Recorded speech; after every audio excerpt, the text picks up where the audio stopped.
Calculate कर सकते हैं, डेल्टा जी मालूम कर सकते हैं, के मालूम कर सकते हैं, क्यू मालूम कर सकते हैं, ठीक है, जो सिंपल पैरामीटर्स हैं आपके।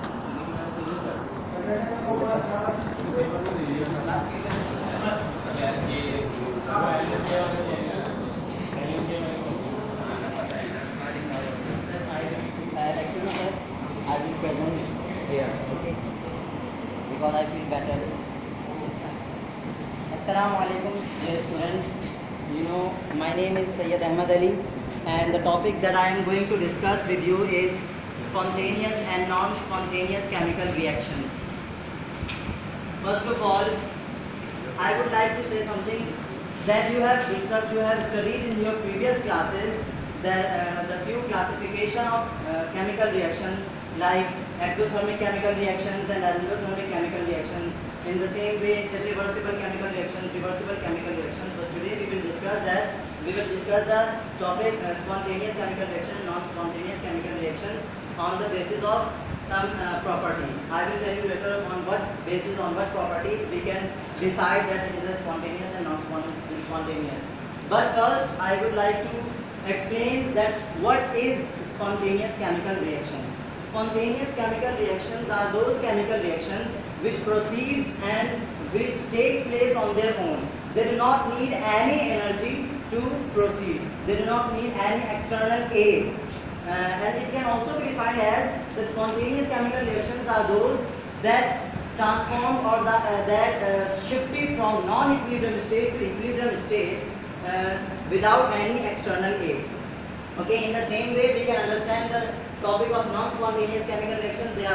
These are those chemical reactions which cannot be proceeded or cannot be taken place without help or without any external aid. Or in the same way they cannot proceed from non-equilibrium state to equilibrium state without any external aid. Here I have written some properties of spontaneous chemical reactions. The properties are very clear and they are unidirectional. Spontaneous chemical reactions are unidirectional. When I will give you examples, you can understand it. You will understand it more easily. They are unidirectional, they are reversible, and they are real processes. But the non-spontaneous chemical reactions are not unidirectional. They are just reverse of spontaneous chemical reactions. And now I am giving you examples. In the beginning, I will give you few easy examples. The first example is the flowing of water from high energy level to low energy level is the example of a spontaneous chemical reaction.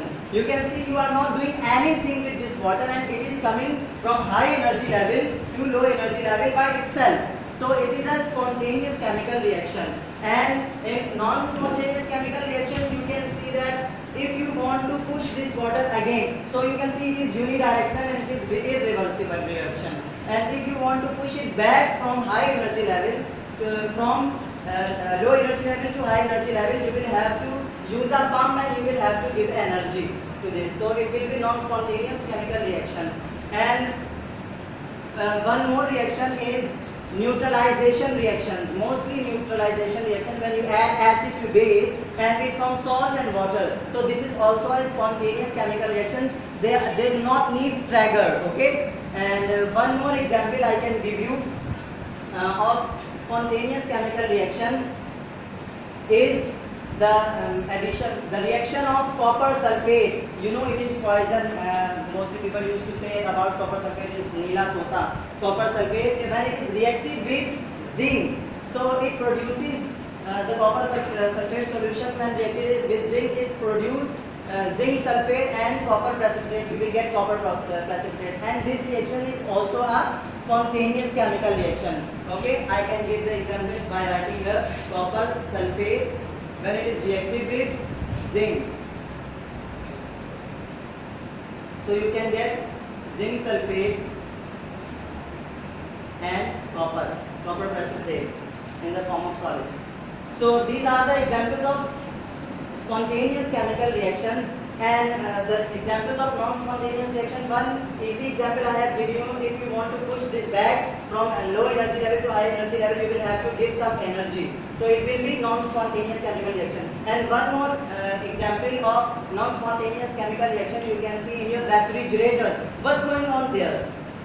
the heat energy is going from low energy level to high energy level. The heat energy, you know, the transmission of heat is always takes place from hot body to cold body. But in refrigeration, in the case of refrigeration, the heat is transferring from cold body to hot body. So it is a non-spontaneous chemical reaction. Say in refrigeration. One more example, when ammonia is reacted. If you want to make ammonia, it will take some energy, so it is also a non-spontaneous chemical reaction. But if I am saying that when water is going from high energy level to low energy level, then it must be releasing some energy. So what do you say the reactions, those exit energy, they are called exothermic. So can I say that all exothermic reactions are spontaneous?